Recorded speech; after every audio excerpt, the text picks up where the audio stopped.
Hey Pitches! Welcome to Pitch Problems, our podcast where we're just two girls yapping about music.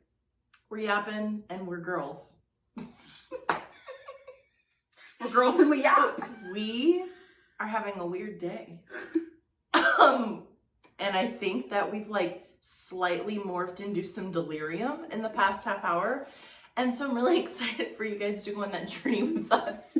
Yeah, and if you want to keep following that journey, you should follow us on social media.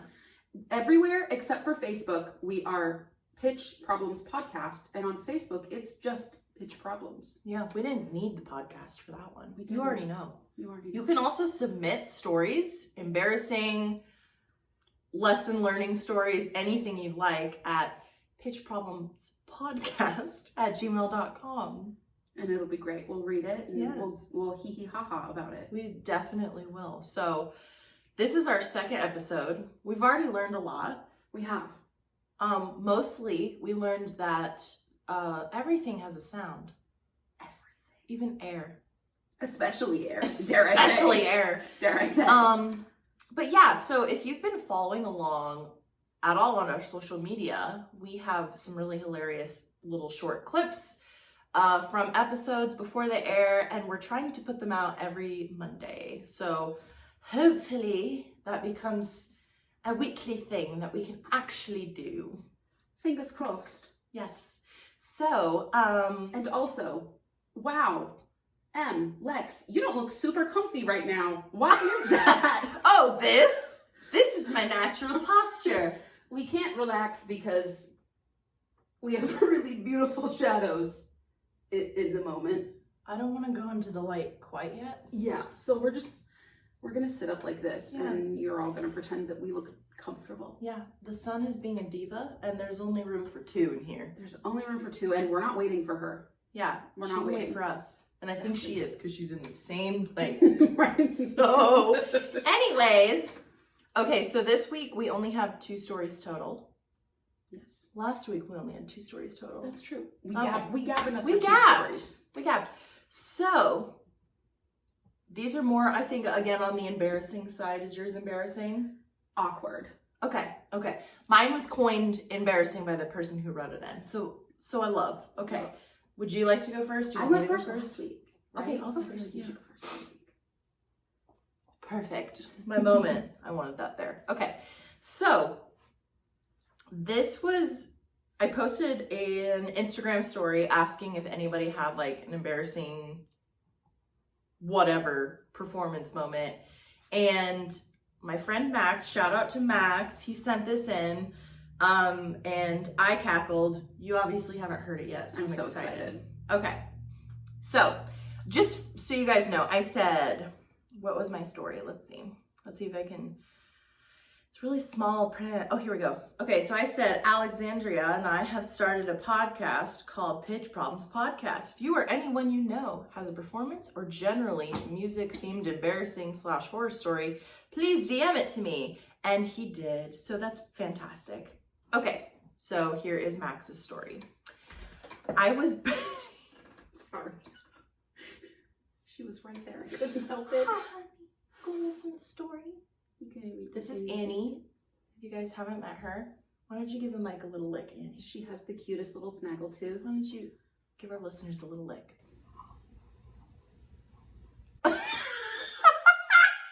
I'm not sure what that was. But I think we should keep it. But I think we should absolutely let you all listen to that. Heavy breathing. Just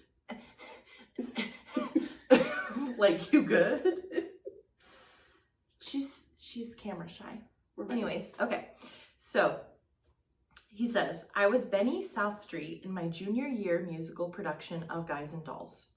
The big number I got to do was the title track, Guys and Dolls, with my friend Christian, who played the role of Nicely Johnson. He came on stage first, and then I joined shortly after. As I waited behind a set piece mid-stage to make my entrance, I was going over the lyrics to the song. I panicked as I realized I couldn't remember one of the endings in the second verse. I couldn't go backstage to check the line because I was stranded mid-stage. I had no other choice but to soldier on.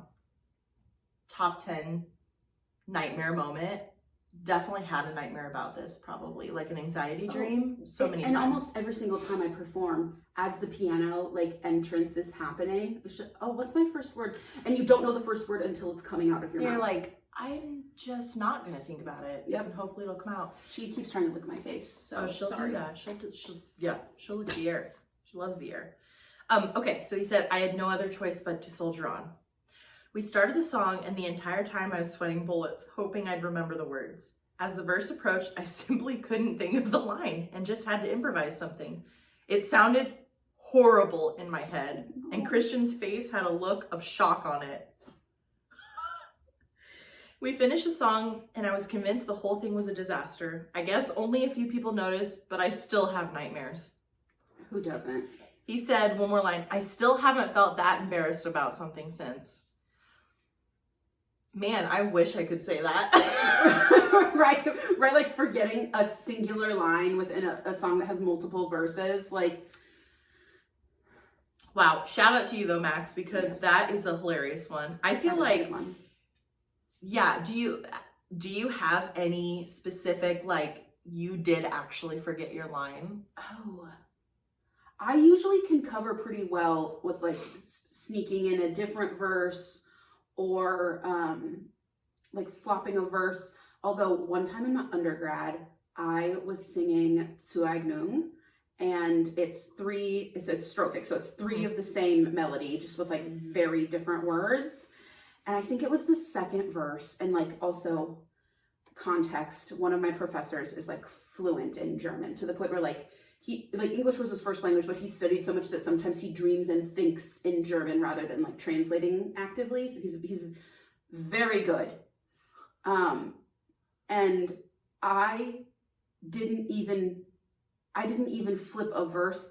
For an entire verse, I was saying vaguely German sounds. And when we got done, he was like, I'm honestly kind of impressed at like how German you sounded, right, like how well while you, speaking utter how well you made that work. nonsense. I was like, a win is a win.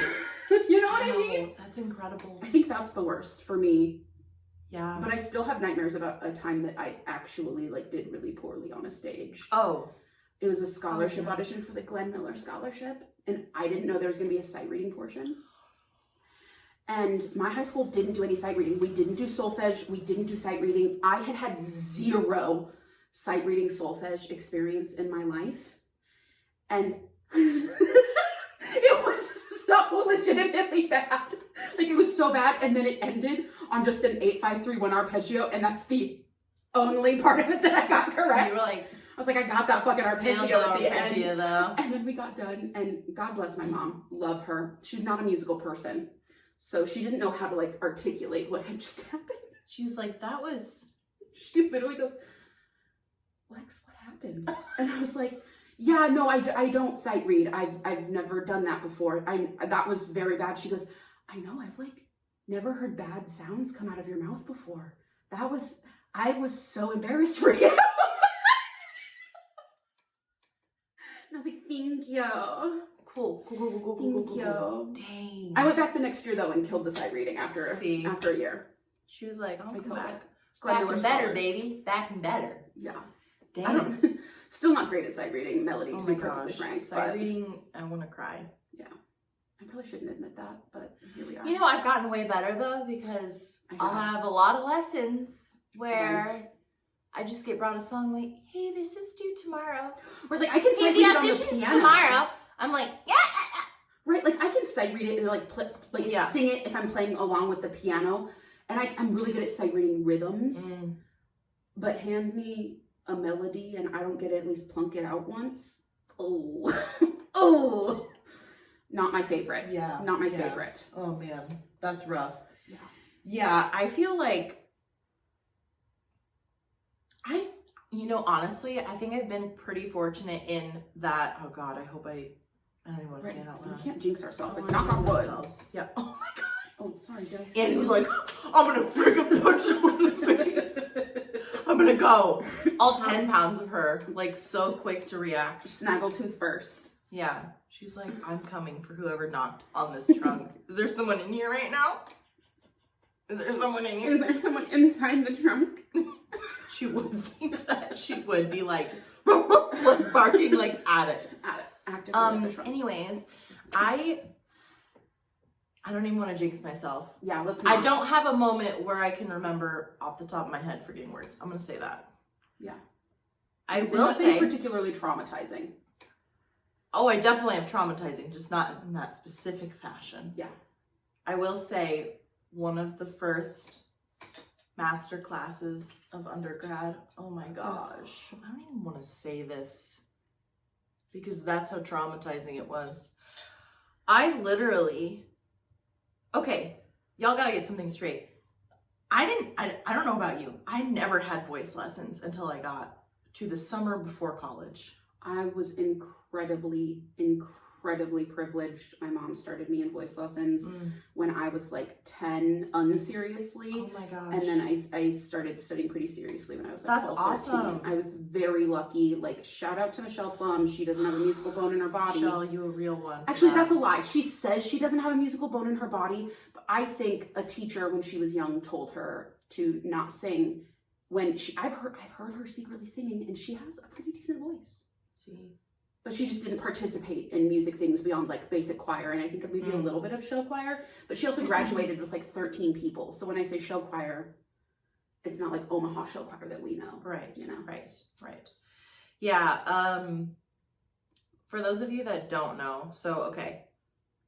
Master class, at least how it was done at UNO, was every Monday, all the voice majors, one room.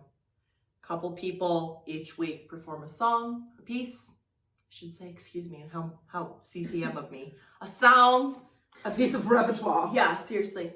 And then a professor that is different from your specific voice professor would then workshop it through with you in front of everybody.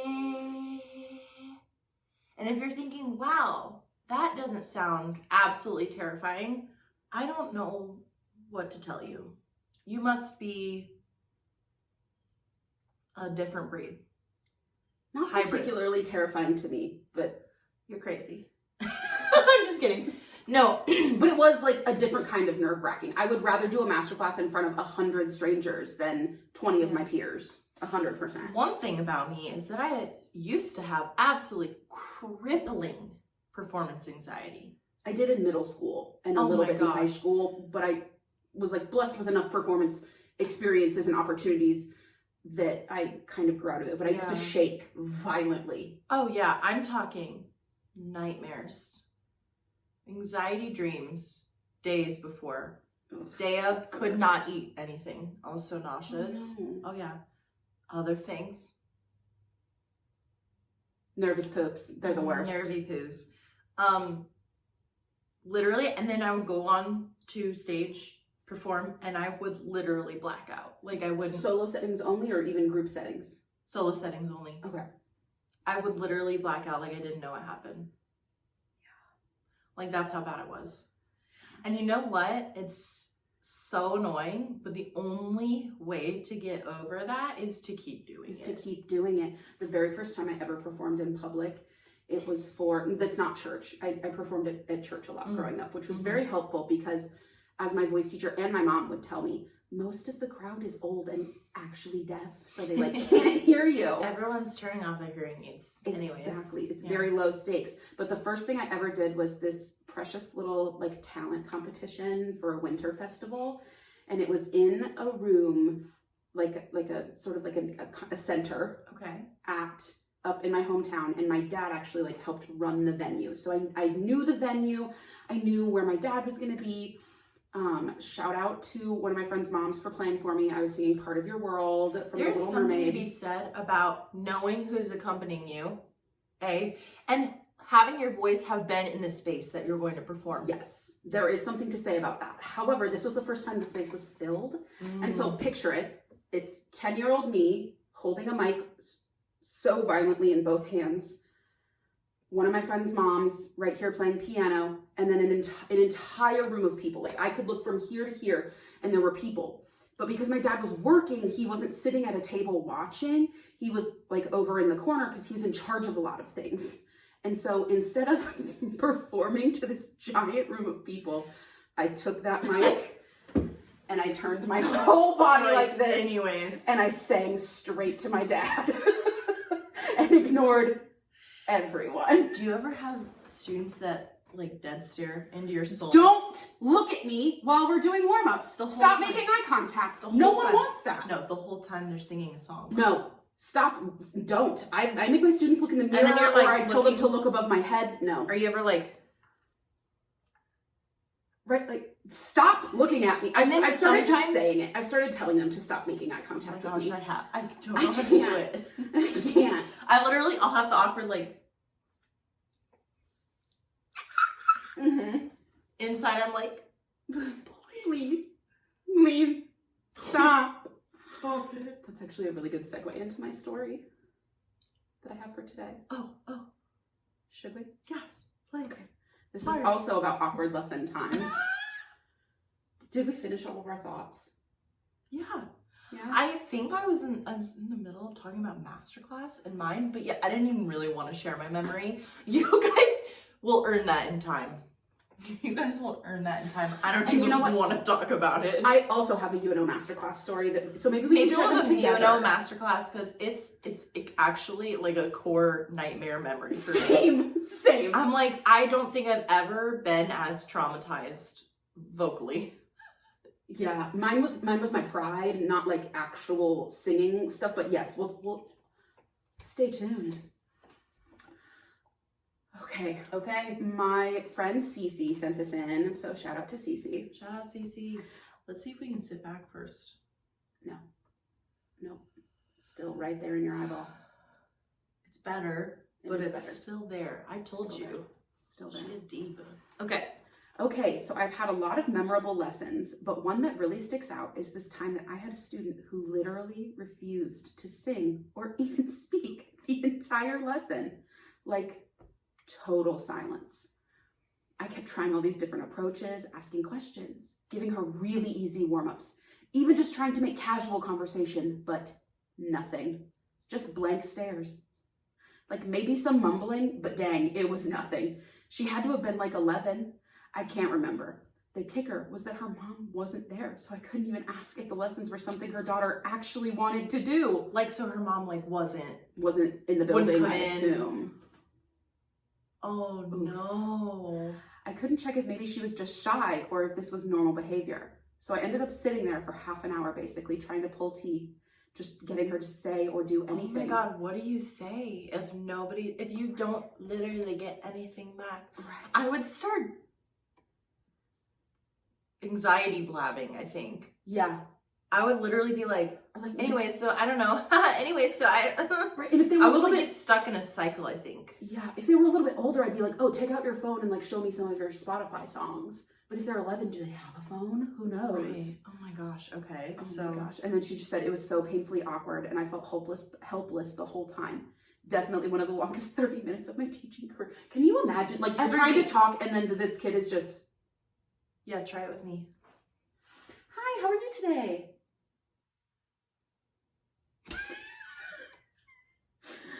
Alrighty, why don't we sing a little bit? Yeah, you ready? I would have walked out. I can't. I would have left. How long is the bit gonna go?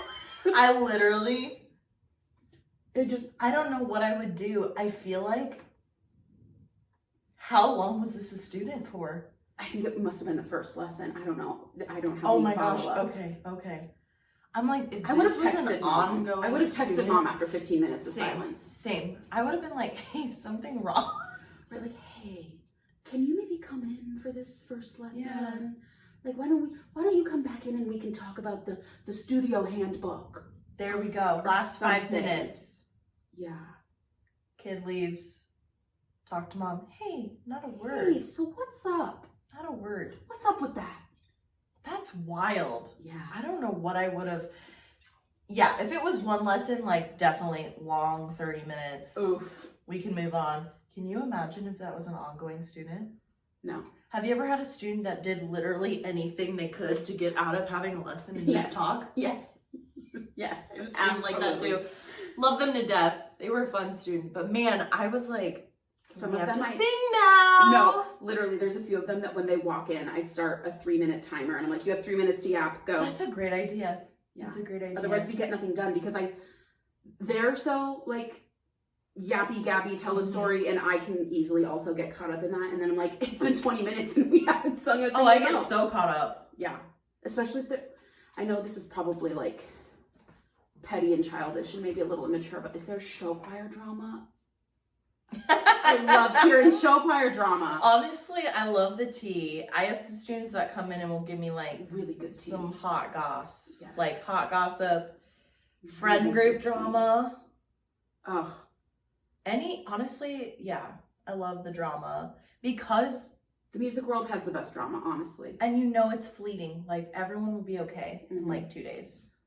They're just feeling some big feelings. Exactly. Yeah. So that's hilarious though. Yeah. I feel like it's hard. It's just hard to be a kid. You know what I mean? It's such an awkward age. 10 or 11, is that what you said? Yeah.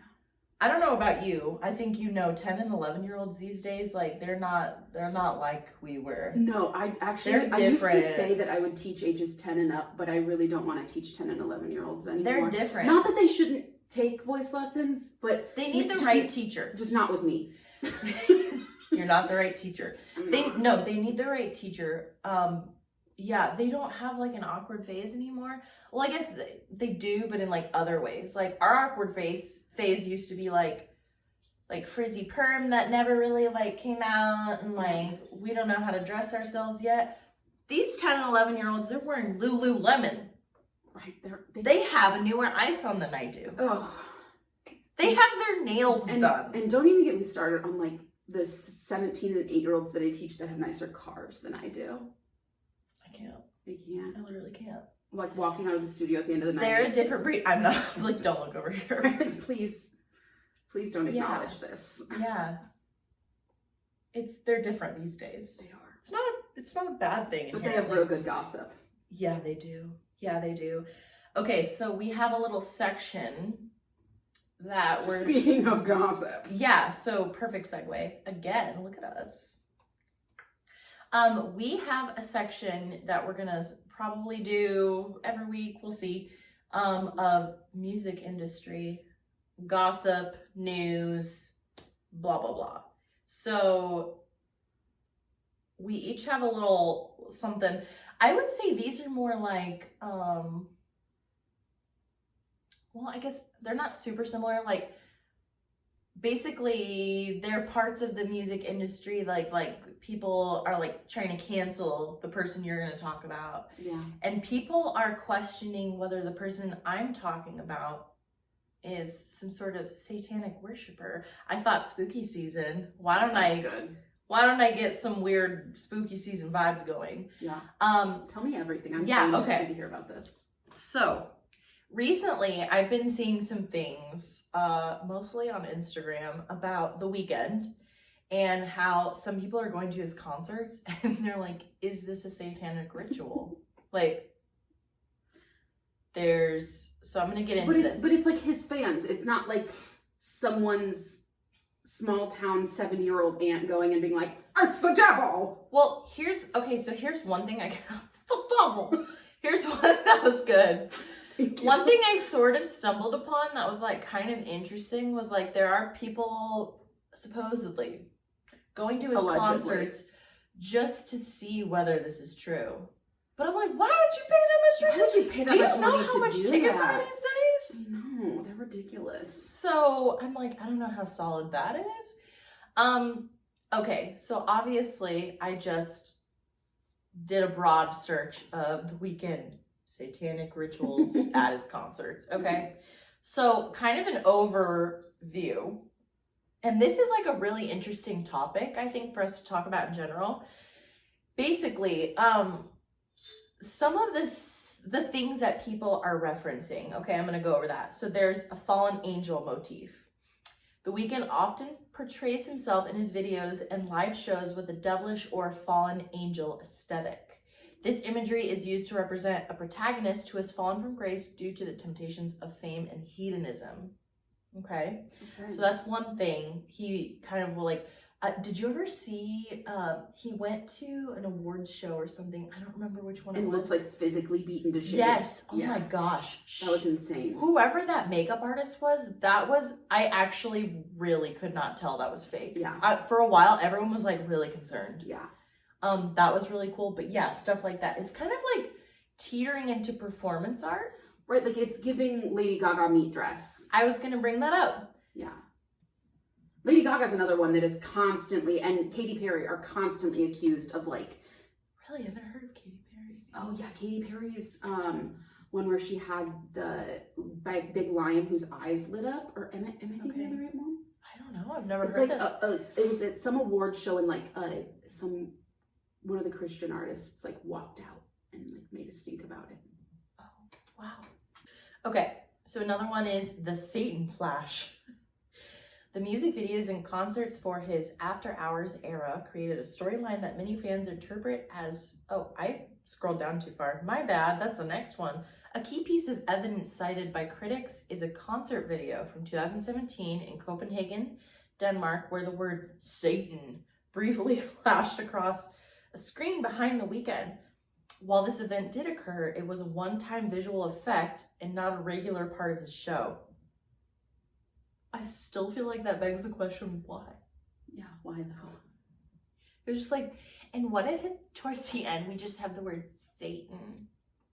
Now I can't stop just like seeing that one Bo Burnham song where he's making fun of modern artists. And then do you know what I'm talking about? No. Oh my God. I feel like I don't know. Yeah.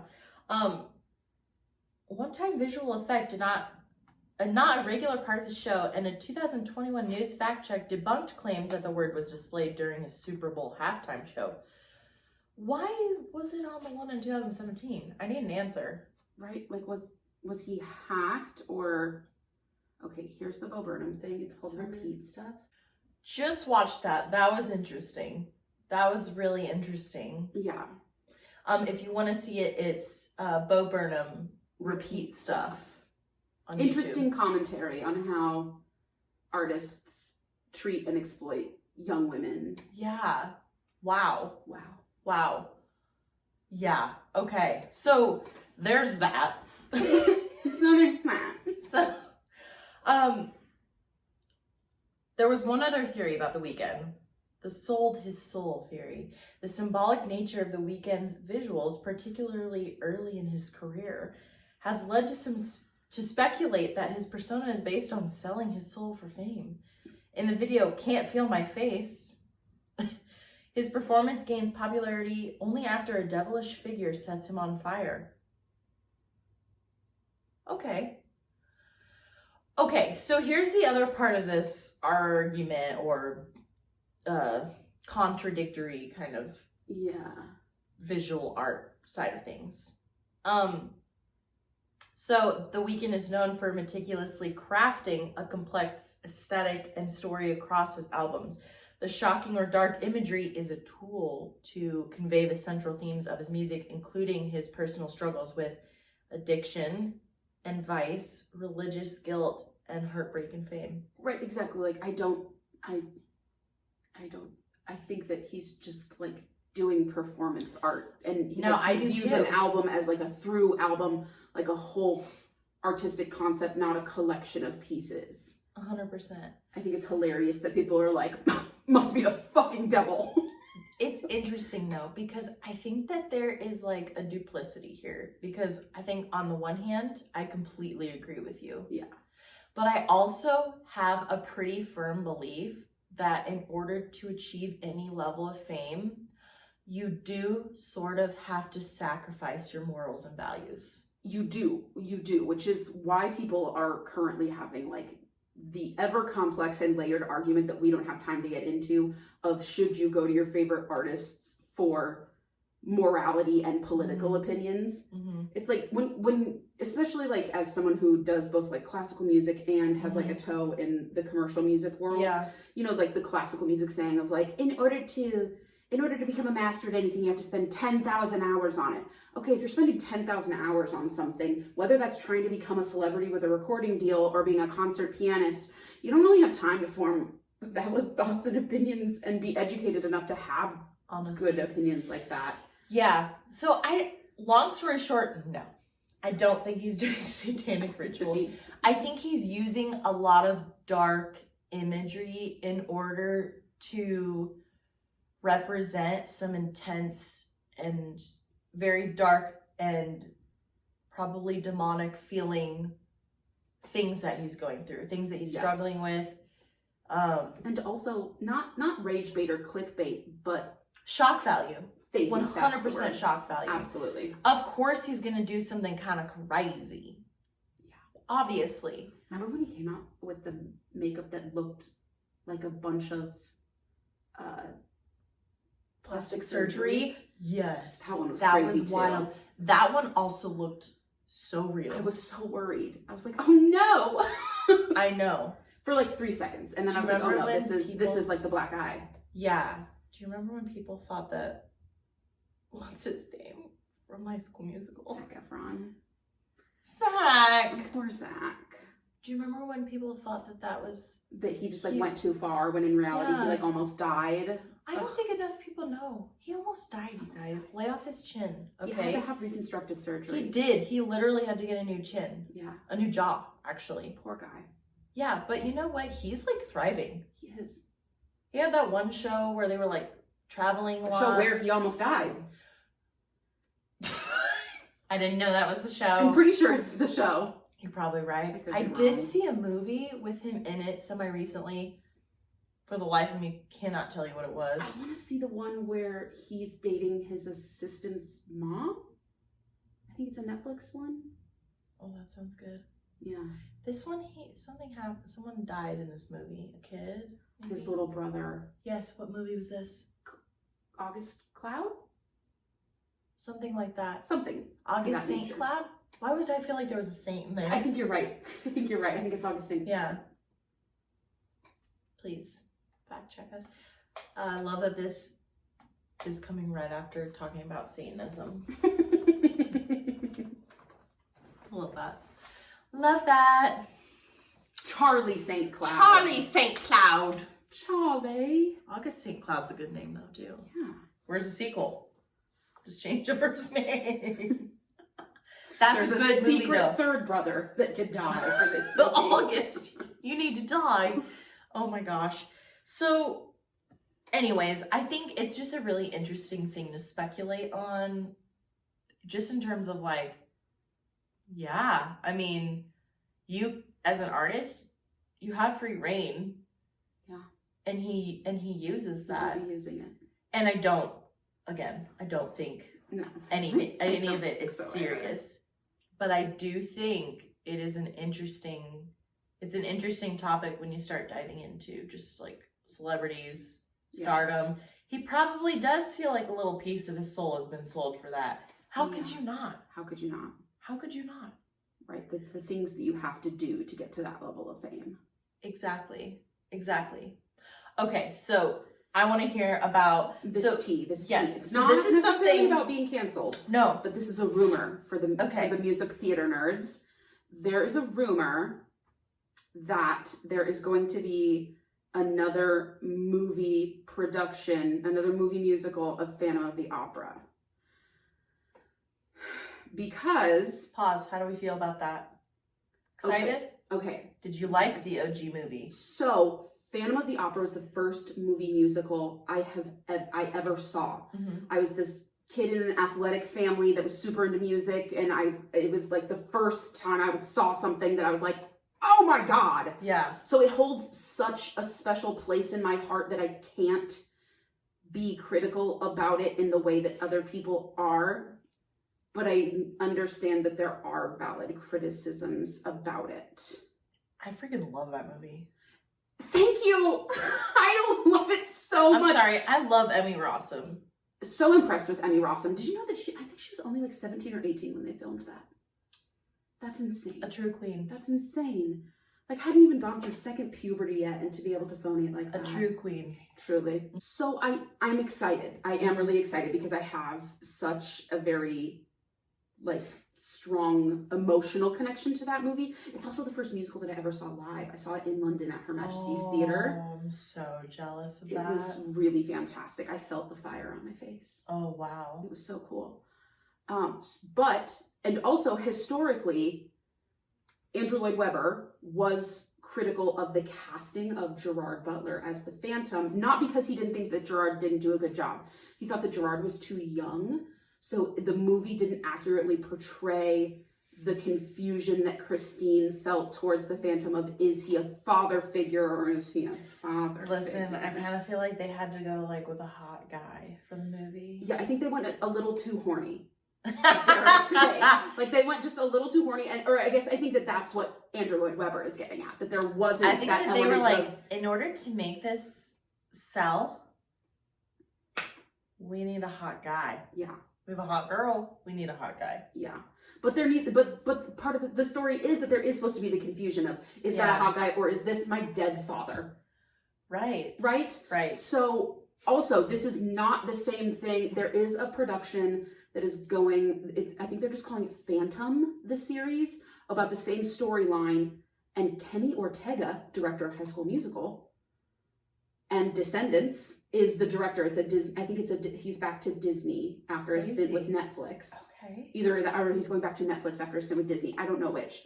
But this is something completely separate from that has been confirmed.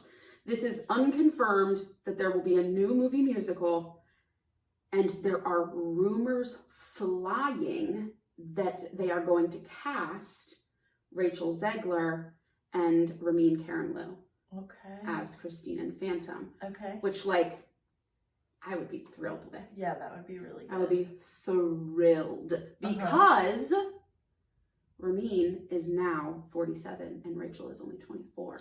And she has a baby face too. Yeah. So I think that this would work. This would fix the sort of issue that Andrew Lloyd Webber had with it.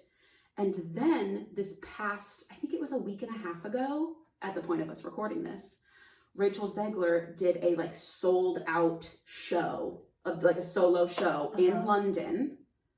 Andrew Lloyd Webber not only was in attendance, but came on stage and played for her while she sang Wishing You Were Somehow Here Again. Well, and she sounded beautiful. She sounded amazing. Obviously. And also, in the same show, Ramin Karimloo came on stage and they did a duet from Sunday in the Park with George. I mean, what else do we need? Right, like, I want to be in the room where it happened. Like, there had to have been a conversation. There had to have been. Fly on the wall. Yeah. Yeah. So what's the tea with Rachel? You're talking about how, like, there's, like, talk of people not liking her. Right. Okay. I think it is all completely unfounded. Okay. And I think that there's a series of unfortunate events around the publicity of her big ticket things that have happened. So, if you remember, her breakout was getting cast as Maria in West Side Story. Right. Which, like, they did so much filming for before that horrible thing came out about that horrible person and the horrible things that he did. And they had to continue moving on with that horrible person.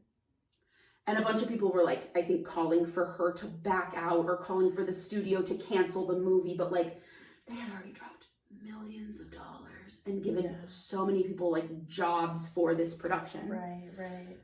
But I thought she was fantastic in West Side Story. I didn't see it. I didn't go to the theater to watch it because I was like, hate you, not her. Right. But I did watch it when it started streaming, and I thought she was really good. She was so good. She's so talented. She's disgustingly talented. Yeah. She's so talented. And then from that, she got the Snow White gig. And when press came out about that, first of all, people were mad that she was Latina cast as Snow White, which was just stupid.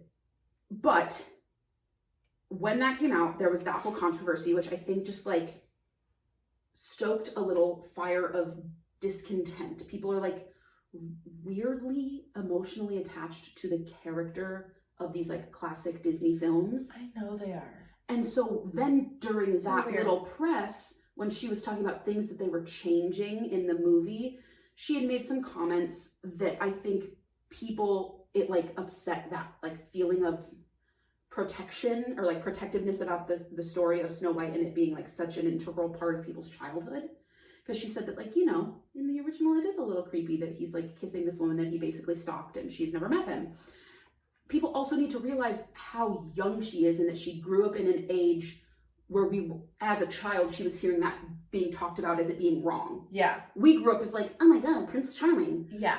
Very different. Then that went on, like, it was the writer's strike, so it got delayed. And then she did The Ballad of Songbirds and Snakes, which I've seen so many clips from. I feel like I've seen the whole movie, and she's fantastic in it, but I haven't seen the whole movie. Here's the Driven Snow. I've had so many students do that. It's such a good song, though, and she does it so well. And then Snow White got like finally greenlit after the strikes, and as you know, Gal Gadot was cast as the evil queen, who like is famously like an IDF soldier and like very pro-Palestine. Or not pro-Palestine, excuse me, pro-Israel. And as part when Rachel was promoting the show in a tweet, she ended like a tweet with Free Palestine, which infuriated Disney.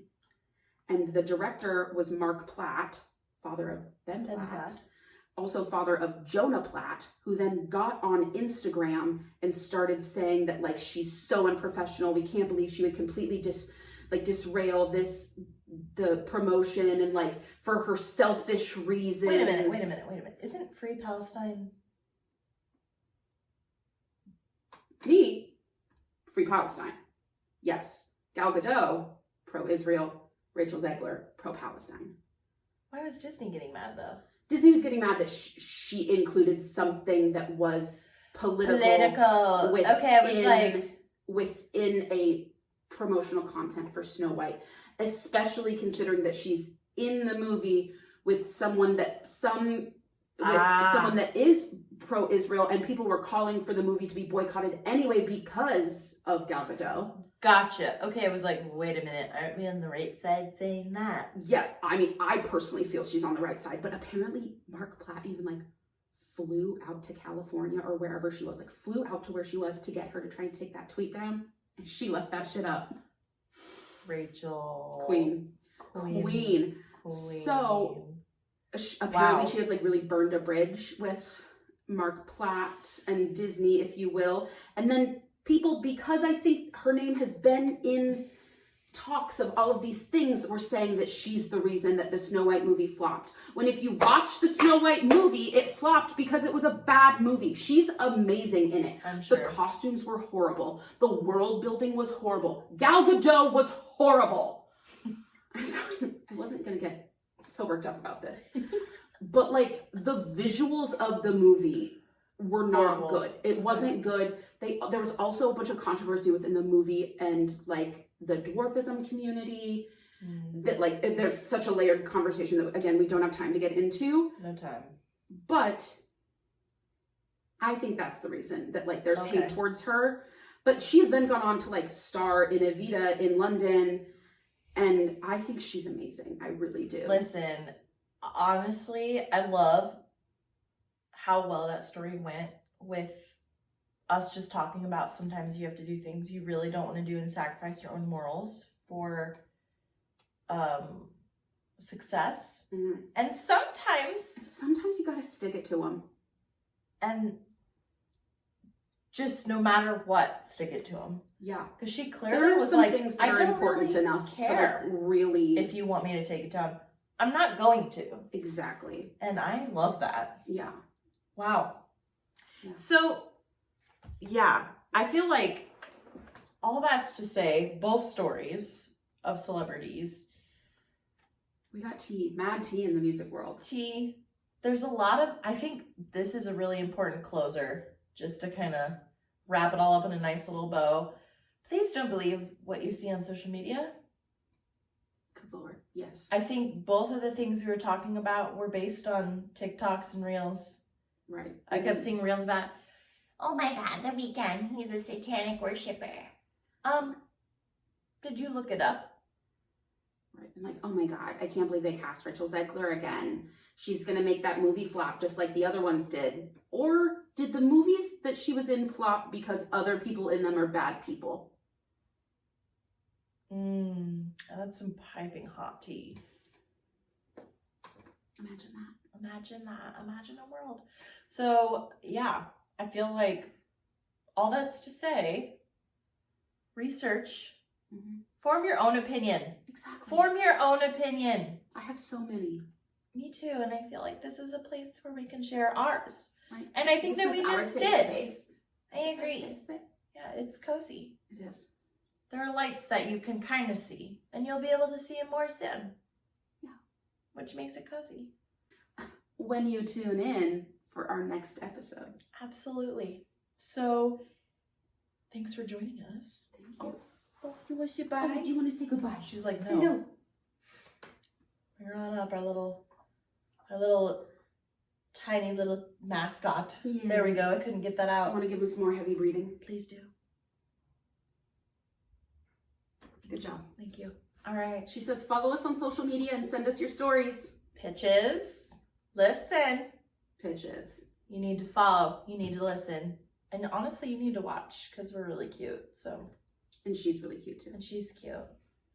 All right. That's it. Until next time. Bye. Bye.